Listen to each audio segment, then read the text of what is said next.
रविवार असून सुद्धा पॉंग पॉंगच्या आवाजाने अंकित आज लवकर उठली होती.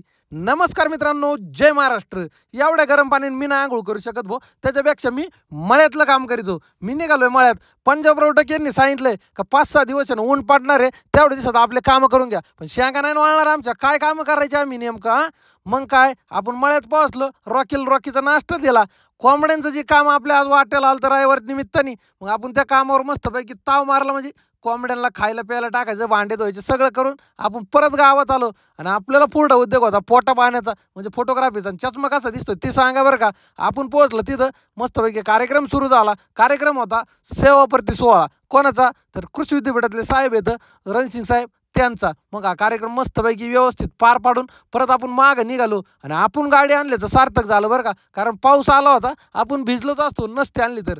घरी पोहोचलो. आज काही पेरू रेडी नव्हता. आज डायरेक्ट पिशीत भरून पेरू होते, कारण पार्सल द्यायचे होते. त्याच्यातलाच एक पेरू आपल्या वाट्याला आला. आणि परत आजचा दिवस गोड झाला. नगरमध्ये पोहोचलो आपण. आणि आपल्याला येताना ना आपले फॉलोअर भेटले. फॉलोअर म्हणजे ते पाहिले म्हणले, तुम्हीच का संदीप काळे? म्हणलं हो हो. म्हणलं आम्ही तुमचे सगळे व्हिडिओ बघितलं. इतका आनंद झाला ना. आणि तुमच्यामुळंच बरं का.